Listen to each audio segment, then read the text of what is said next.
Well create investment managers के founder Rajesh Ferwani साहब कार्यक्रम में हो रहे हैं शामिल। 25 साल से ज़्यादा लंबा गहरा अनुभव रखते हैं फेरवानी साहब रिसर्च और फंड मैनेजमेंट का। HDFC mutual fund, L and T mutual fund जैसे दिग्गज संस्थानों के साथ काम कर चुके हैं।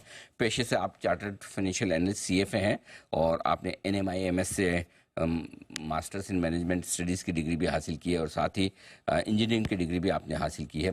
फेरवानी साहब, बहुत बहुत स्वागत है आपका। धन्यवाद हमें समय देने के लिए।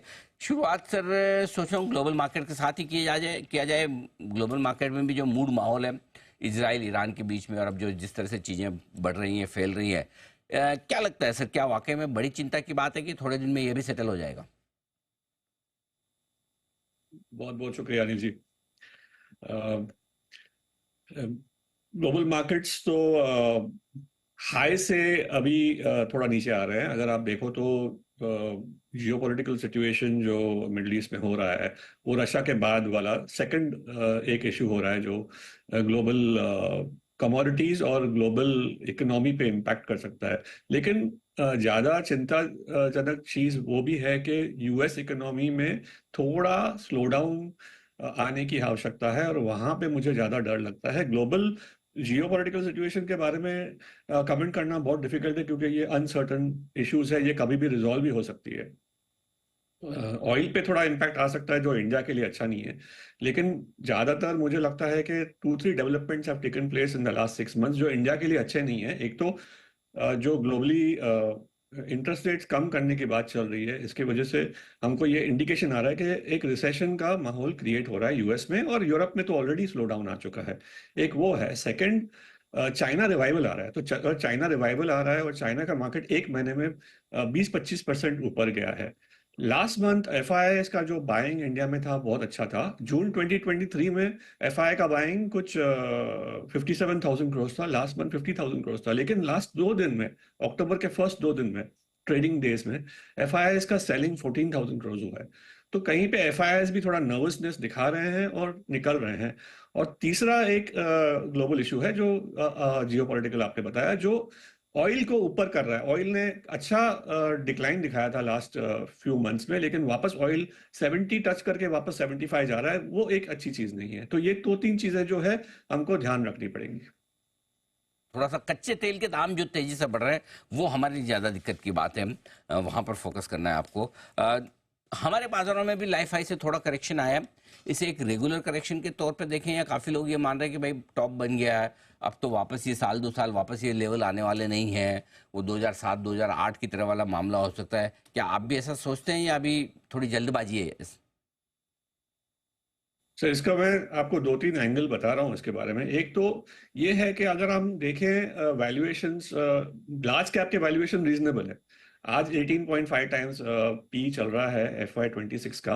1350 का ईपीएस है 2 साल आगे। तो दिसंबर 25 का टारगेट 8% 9% आगे है।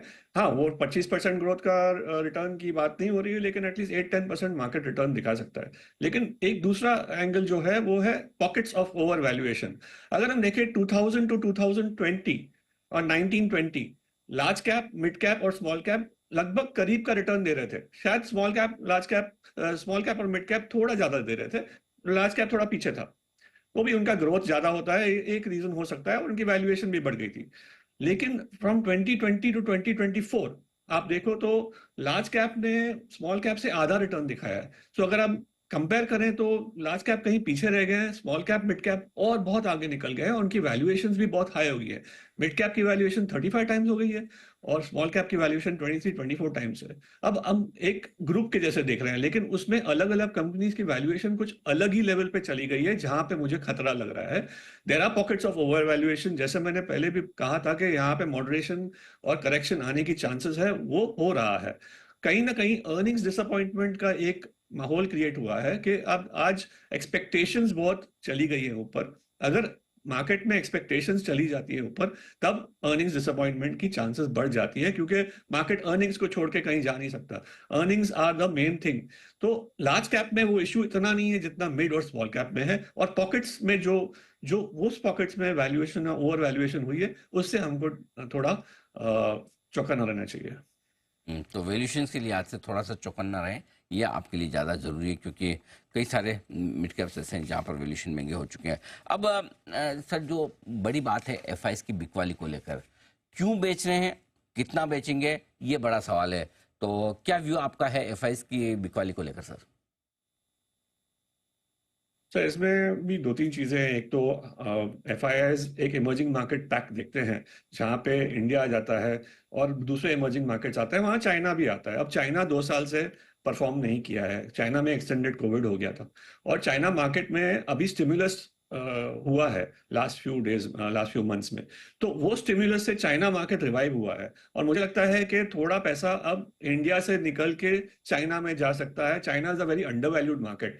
Investors are investors play under valuation and that game. तो क्या है कि अगर चाइनीज मार्केट में काफी आपकी कंपनीज जो सेम सेक्टर्स में आधे मल्टीपल में मिल रही है, जैसे फार्मा कंपनी यहाँ पे 35 मल्टीपल में मिल रही है, वहां पे 13 टाइम मल्टीपल में मिल रही है, और लार्ज कंपनीज है, तो क्यों एफआईएस तो पूरा ओवरऑल देख रहे हैं, तो वो एक जरा मुझे लगता है कि शिफ्ट हो सकता है। और दूसरा, जो ग्लोबल रिसेशन सिचुएशन में रिस्क ऑफ ट्रेड होता ही है ग्लोबली, तो रिस्क ऑफ में मार्केट, इमर्जिंग मार्केट से पैसा बाहर जाता ही है, और क्या होता है कि करेंसीज डेप्रिशिएट होती है और डॉलर स्ट्रेंथन होता है। तो ये एक सिचुएशन है, अभी तक पूरा प्ले नहीं हुआ है, लेकिन अगर रिसेशन होता है यूएस में, या एक ग्लोबल रिसेशन का सिचुएशन आता है नेक्स्ट 6 से 8 मंथ्स में, तब इंडियन मार्केट्स में लार्ज कैप पे भी हिट आ सकता है। ये एक कंसर्न है, लेकिन वो रिस्क है, आज के दिन पे वो प्ले आउट नहीं हो रहा है। ग्लोबल जियोपॉलिटिकल सिचुएशन के बारे में इट्स डिफिकल्ट टू कमेंट। तो ये आपके लिए थोड़ा सा ग्लोबल माहौल ऐसा अभी थोड़ा मुश्किल वाला मामला है।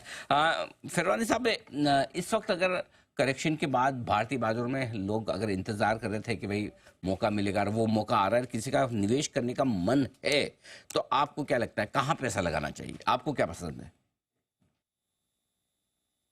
सर, एक तो हमारे मार्केट में सिक्लिकल और कॉन्ट्रा सिक्लिकल सेक्टर्स होते हैं। तो सिक्लिकल सेक्टर्स में जैसे इंजीनियरिंग हो गया, डिफेंस हो गया, बैंकिंग हो गया, ऑटो हो गया, इंफ्रास्ट्रक्चर और सीमेंट, और ये सब जो इकोनॉमी लिंक्ड सेक्टर्स है। और कॉन्ट्रा सिक्लिकल में हम देखते हैं कि फार्मा है, एफएमसीजी है, आईटी है। आईटी जरा ग्लोबल सिक्लिकल है, लेकिन इंडिया में उसकी जो ग्रोथ है वो एक सेक्युलर ग्रोथ जैसी हुई है। मेरे को लगता है आज के दिन पे कॉन्ट्रा सिक्लिकल्स पे ज्यादा फोकस करना चाहिए। उसमें भी मुझे लगता है कि फार्मा केमिकल्स, ये सेगमेंट्स में, स्पेशलिटी केमिकल्स, एग्रो केमिकल्स, जहां हमने ज्यादा वेट डाला है अभी लास्ट फ्यू मंथ्स में, मुझे लगता है वहां पे थोड़ा स्टेबिलिटी दिखेगा। वहां पे अर्निंग्स ग्रोथ अभी भी आ रहा है, केमिकल्स में अर्निंग्स रिबाउंड आ सकता है नेक्स्ट 6 मंथ्स में, वैल्यूएशन हमारे फेवर में है। सिक्लिकल्स जो आप बात कर रहे हैं, जैसे कि डिफेंस है या इंजीनियरिंग है, कैपिटल गुड्स है, ऑटो है, उसमें थोड़ी वैल्यूएशंस हाई हो गई हैं। तो वहाँ एक करेक्शन जैसा अगर आएगा, तो good companies we can buy once the correction is done, क्योंकि वहां पे मुझे लगता है ग्रोथ इंडिया की कंटिन्यू हो रही है। गवर्नमेंट की पीएलआई स्कीम्स है, गवर्नमेंट का फोकस है मेक इन इंडिया, तो वो आने ही वाला है, उसमें कोई डाउट नहीं है। लेकिन अगर प्राइस और वैल्यूएशंस अर्निंग्स से आगे निकल जाती है, तो we have to take a step back. हमको थोड़ा पीछे हटके देखना चाहिए कि इनकी वैल्यूएशंस उनके कितने साल की ग्रोथ को डिस्काउंट कर रही है। तो आज कहीं कहीं पॉकेट्स में ऐसी वैल्यूएशन हो गई है उसमें, जैसे पीएसयूज है, एमएनसी कंपनीज है, जहां पे वैल्यूएशंस ईपीएस के ग्रोथ के आगे निकल गई है, और हमें थोड़ा हटके उनको करेक्शन में देखना चाहिए। इसके लिए मेरा पोर्टफोलियो थोड़ा कॉन्ट्रासिक्लिकल्स, फार्मा, केमिकल्स, इन सेक्टर्स में ज्यादा फोकस कर रहा है आज के दिन पे। देयर आर अदर पॉकेट्स, जैसे होम इंप्रूवमेंट है, हाउसिंग फाइनेंस है, पीएसयू बैंक्स है, थोड़े इंफ्रास्ट्रक्चर कंपनीज है, और थोड़े अलग सेक्टर्स है जहां पे हमने निवेश किया है, जहां हमको लगता है कि वैल्यूएशन हमारे फेवर में है आपके लिए ढेर सारे निवेश के मौके। अगर आप ढूंढ रहे थे कि बाजार में करेक्शन आएगा तब आप पैसा लगाएंगे, तो ये मौका आपके लिए आता हुआ दिख रहा है। ये मानना है राजेश फिरवानी साहब का। सर, बहुत बहुत धन्यवाद आपका समय देने के लिए और विस्तार से हमारे दर्शकों से बातचीत करने के लिए। बाजार